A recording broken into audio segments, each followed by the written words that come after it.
Hello, Plant City. I'm Bill McDaniel, your city manager. As we progress through phase one of the governor's plan to reopen Florida, I want to begin to bring you additional regular content with news and updates from around the city that you've been accustomed to from me. We had previously filmed a continuation of our series focused on local artists, and I'm excited to share with you this profile of one of our local legends, John Briggs. Please enjoy this feature of this extraordinary man and his work that makes Plant City proud. Thank you.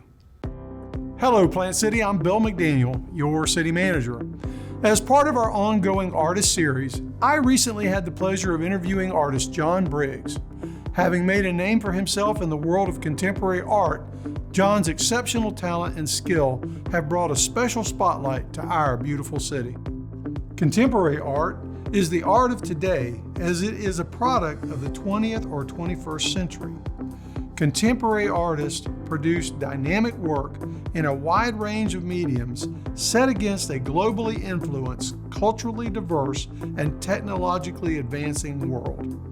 Contemporary art helps to understand current life issues such as the environment, social, political, and spiritual. What's good about it is it inspires younger people to go into the arts because if they can't say it any other way, they can see an avenue of saying something completely different than anybody else or that they feel is completely different.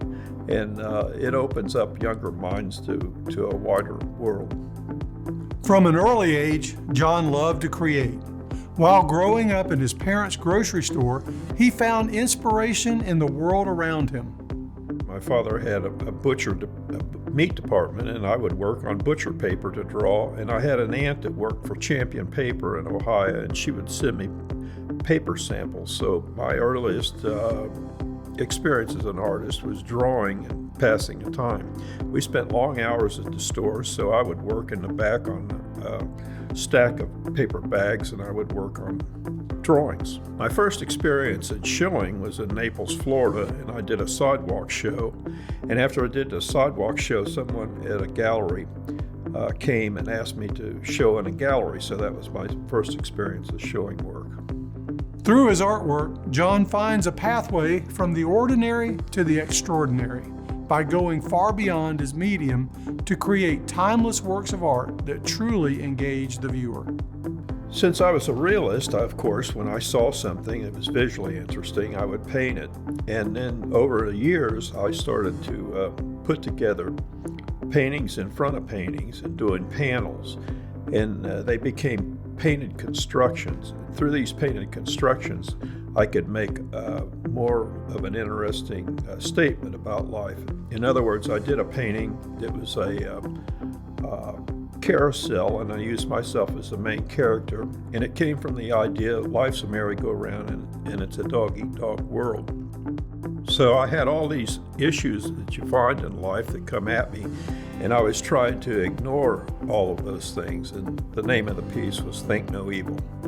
John's works have been showcased throughout Florida, including the Polk Museum of Art and the Rollins Museum of Fine Art. Disney asked me to go to Disney in Orlando and work with studio artists. At the time they were working with Mulan, I think it was called, and Tarzan. And so what I ended up as a figure painter, and we would use live models, and people would come in and they would pose, and then the students got to learn the figure by drawing and putting it down on canvas or paper. And so over the years I worked at Ringling, USF, HCC, and Disney. But mostly my work came from selling work or doing an artist in residency. So as you can see, Plant City is full of people and places that are rich in history, culture, and the talent that makes our city a great place to live, work, and play. It's individuals like John Briggs who push the boundaries of the world around them to create something remarkable and unique to Plant City as we take one more step into the future.